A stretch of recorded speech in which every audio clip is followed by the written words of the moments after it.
Sir నమస్కారం. నమస్తే బాబు. Sir మన భారతీయ సిమెంట్స్‌కి నోటీసులు అయితే పంపించడం జరిగింది సార్. సో ఇప్పుడు ఇది చర్చనీయాంశంగా మారింది. సో జగన్మోహన్ రెడ్డి గారికి ఇది ఒక షాకింగ్ న్యూస్‌గా కూడా మాట్లాడుతున్నారు. మరి ఏం జరిగింది? ఎందుకు భారతీయ సిమెంట్స్ వాళ్ళకు నోటీసులు పంపించేశారు? సో రెస్పాండ్ అవ్వకపోతే దాని లీజ్‌ని క్యాన్సిల్ చేస్తామని చెప్పేసి కూడా చెప్పినట్టుగా తెలుస్తుంది. మరి దీన్నేమో వైసీపీ వాళ్ళు ఇది ఒక వేధింపులు అన్నట్టుగా మాట్లాడుతున్నారు. అసలు ఏం జరిగింది సార్? ఎందుకు పంపించారు నోటీసులు? రూల్స్ వ్యతిరేకంగా 1957లో ఆ యాక్ట్ ఉంది కదా, మైన్స్ యాక్ట్ ఉంది కదా, దానికి రూల్స్ వ్యతిరేకంగా వీళ్ళు ఆక్షన్ వేయకుండా వాళ్ళు 15 సంవత్సరాలు లీజు రాసుకున్నారన్నమాట. అంటే ప్రభుత్వం వాళ్ళ చేతిలో ఉంది కనుక 22, 23 అంటే 2023, 2024లో జరిగిన అంశం మాట ఇది. అయితే భారతీయ సిమెంట్స్తో పాటు రామ్కో సిమెంట్కి నోటీస్ ఇచ్చారు. ఆదాని కంట్రోల్లో ఉన్నటువంటి అసోసియేటెడ్ సిమెంట్ కూడా నోటీస్ ఇచ్చారన్నమాట. ఈ నోటీసులకు కారణం ఏంటంటే ప్రభుత్వం తాలూకు చట్టబద్ధమైనటువంటి ప్రభుత్వం తాలూకు ఆ రూల్స్ వ్యతిరేకంగా వీళ్ళు స్వతంత్రించి లీజుకి ఇచ్చుకోవడం వల్ల ఎర్రగుట్ల, కమలాపురం ఈ ప్రాంతాల్లో ఉన్నటువంటి సున్నపు మైన్స్ని వాళ్ళు అప్పనంగా వాళ్ళ పేరు మీద రాసుకున్నారన్నమాట. ఇది ప్రభుత్వం దృష్టికి వచ్చింది. ప్రభుత్వం దేని మీద సివియర్గా యాక్షన్ తీసుకుంటుందంటే ఏ ఏ ఏ తాలూకు ఈ మైన్స్ వల్ల ఆదాయం వాళ్ళకు వస్తుందో ఇన్స్టాంట్గా వెంటనే ఆదాయం వచ్చేటువంటి మైన్స్ ఏమైనా ఉన్నట్టయితే ఇవే కదా. మరి ప్రభుత్వానికి రావాల్సినటువంటి మైన్స్ పోతున్నాయి కదా, అంటే ఆదాయం పోతుంది కదా. అందువల్ల షోకాజ్ నోటీసు మన జగన్మోహన్ రెడ్డి గారి తాలూకు శ్రీమతి అయినటువంటి ఆవిడ పేరుతో ఉన్నటువంటి భారతీయ సిమెంట్స్కి నోటీస్ ఇచ్చారు.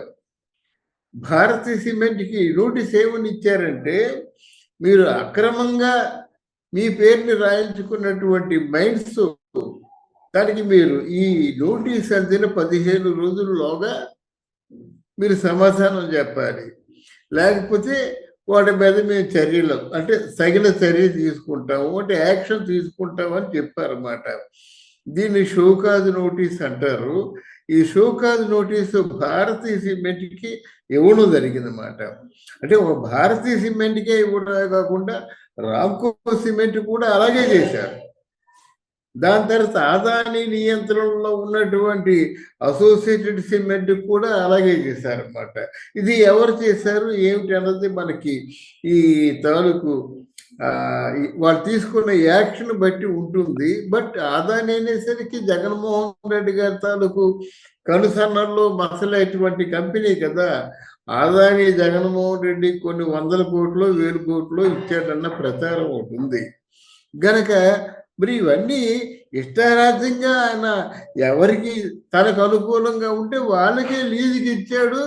100,000 కోట్ల రూపాయలనేమో వాళ్ళకి దోచిపెట్టాడు కనుక ఎప్పటికైనా గవర్నమెంట్ తెగించి యాక్షన్ తీసుకోవడం మాత్రం ఆంధ్రప్రదేశ్కి రావాల్సినటువంటి ఆదాయం మీద ఆయన దృష్టి సారించినట్టు అవుతుందన్నమాట. ఏది ఏమైనప్పుడు కూడా 15 రోజుల్లోగా ఈ షోకాజ్ నోటీస్ ఇచ్చినట్టయితే అవి నిలబడతాయి. లేకపోతే ప్రభుత్వం హ్యాండ్ ఓవర్ చేసుకొని తగిన చర్య తీసుకుంటుందన్నమాట. అంతటితో ఆపు చేయవలసిందే ఈ భారతీయ సిమెంట్. అంటే భారతీయ సిమెంట్కి పెద్ద చెక్కు, అలాగే జగన్మోహన్ రెడ్డి తాలూకు నియంతృత్వానికి కూడా పెద్ద చెక్కు పెట్టినట్టు అవుతుంది. ఈ చెక్కు పెట్టింది ఎవరు? వీళ్ళు ఏమంటారు? వైఎస్ఆర్సీపీ వాళ్ళు. చంద్రబాబు నాయుడు వచ్చాడు, కుట్ర పన్నాడు, చెక్కు పెట్టారంట. చంద్రబాబు నాయుడు కాదు, సంబంధిత మైన్స్ ఎవరు చూస్తున్నారు? పవన్ కళ్యాణ్ చూస్తున్నారు. ఆయన శాఖలో ఉన్నటువంటి ఆ సిఎస్లో ఎవరో వాళ్ళు ఫైండ్ అవుట్ చేశారు. ఫైండ్ అవుట్ చేసి షోకాజ్ నోటీసులు ఇచ్చారు. సార్ దీన్ని అంటే వైసీపీ వాళ్ళు మీరు అన్నట్టు దీన్ని వేధింపులాగా చూస్తున్నారు. ప్రభుత్వం మమ్మల్ని వేధిస్తుంది అని చెప్పేసి ఎస్టాబ్లిష్ చేసే ప్రయత్నం చేస్తున్నారు. మరి ఎలా చూడొచ్చు అంటారు సార్? మరి అదే చెప్తున్నాను కదా, నేను వైఎస్ఆర్సీపీ వాళ్ళు ఏమంటారని దానికి ఎరిసినలుగా చెప్పాను కదా. దీని వైఎస్ఆర్సీపీ ఏంటంటే ఆ చంద్రబాబు నాయుడు వచ్చాడు కనుక ఎవరు చేయని చంద్రబాబు నాయుడికి ఇన్ అండ్ అవుట్స్ అన్నీ తెలుసు, అంటే బొక్కలు అన్నీ తెలుసు కనుక దీన్ని ఆధారంగా తీసుకొని జగన్మోహన్ రెడ్డి మీద ఓ దెబ్బేద్దాం అని ఆలోచనే కదా. దానివల్ల వీళ్ళు ఏమంటారు, ఇప్పుడు ప్రతిరోజు కారుమూరి వెంకటరెడ్డి అని ఒక ఆయన ఉన్నాడు, అధికార ప్రతినిధి అంటూ వస్తాడు. ఆయన ఏం చేస్తాడు, జగన్మోహన్ రెడ్డి తాలూకు చేసినవన్నీ మంచి కార్యక్రమాలే. జగన్మోహన్ రెడ్డి రామరాజ్యాన్ని స్థాపించాడు.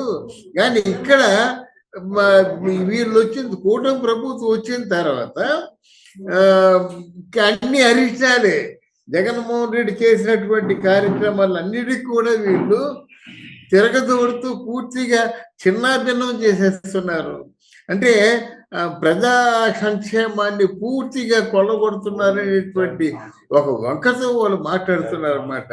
ఇది కేవలం వాళ్ళకి ఇంకా అంటే ఆడలేక మధ్యలో ఊడేదో అంటారు చూసారా, ఏదో సామెత ఉంది కదా. అందువల్ల వాళ్ళకి తగిన సమాధానం చెప్పడం చేతగాక ఎస్కేప్ అయ్యే ఉద్దేశంతో అమాయకులకు ఎన్ని తెలుసు, ఎర్రగుంటల లేదా కమలాపురము, సున్నబట్టీలు లీజుకి ఇచ్చారు 23, 24, ఇవన్నీ డీటెయిల్స్ తెలియవు కదా. వాళ్ళు చెప్పింది ఏంటంటే మన కూటమి ప్రభుత్వం తాలూకు కుట్ర, జగన్మోహన్ రెడ్డి మీదేమో చావు దెబ్బ కొడుతున్నారు, అది ఒకటే వాళ్ళకి తెలుసు. అది నిజాలు ప్రజలకు తెలియవలసిన అవసరం ఉంది కనుక అటువంటి కార్యక్రమం మనం చేస్తున్నాం అన్నమాట. ఇది విషయం. ప్రజలు తెలుసుకుంటే బాగుంటుంది, ప్రజలు ప్రశ్నించినా బాగుంటుంది. 15 రోజుల తర్వాత చర్య తీసుకోకపోయినట్టయితే మళ్ళీ సివియర్గా యాక్షన్ తీసుకున్నా బాగుంటుంది, ఇంతటితో వదిలేయకుండా. మరి ఇప్పుడు 15 రోజుల్లో అంటే రెస్పాండ్ అవ్వాలి కాబట్టి రియాక్ట్ అయ్యే అవకాశం ఏమన్నా ఉందా దీని పట్ల? అటు భారతి గారు కావచ్చు, లేకుంటే జగన్మోహన్ రెడ్డి గారు కావచ్చు, ఏ విధంగా రియాక్ట్ అవుతారు? వాళ్ళు ఏదో ఫేక్ ఆధారాలు చూపిస్తారండి, వాళ్ళు ఫేక్ ఆధారాలు చూపిస్తారు. ఇప్పుడు అక్కడ పరకామణిలో దొంగతనం జరిగింది, అదేమో ఆయన ఏమంటాడు, $9 అంటాడు, $100 అంటాడు, 72,000 అంటాడు. ఈ చిన్న దొంగతనం అంటాడు అన్నమాట. ఈ ఆధారం కరెక్టా? ఈ ఆధారం కరెక్ట్ కాదు కదా. అలాగే ఫేక్ ఆధారాలు చూపిస్తారు, ప్రతి దానికి కూడా ఏదో ఫేక్ ఆధారాలు ఉంటాయి, చూపిస్తాడు. కానీ అది నిజం కాదు కదా. దాన్ని చిన్న భిన్నం చేసి అసలు విషయం ఏమిటో ప్రజలకు చెప్పాల్సిన అవసరం ఈ కూటమి ప్రభుత్వానికి కూడా ఉంటుంది. అందువల్ల ఈ ఫేక్ ఆధారాలు ఏవి కూడా చట్టం ముందు నిలబడవండి. చట్టం సివియర్గా యాక్షన్ తీసుకుంటే మాత్రం ఏది నిలబడుతుంది, ఏది నిలబడదు. చట్టమే నిలబడుతుంది, లా అండ్ ఆర్డర్సే నిలబడతాయి. అందుకే ఇక్కడ కోర్టులో సత్యమేవ జయతే అనే ఒక స్లోగన్ ఉంటుంది అన్నమాట. సత్యం ఎప్పటికైనా ఉంటుంది.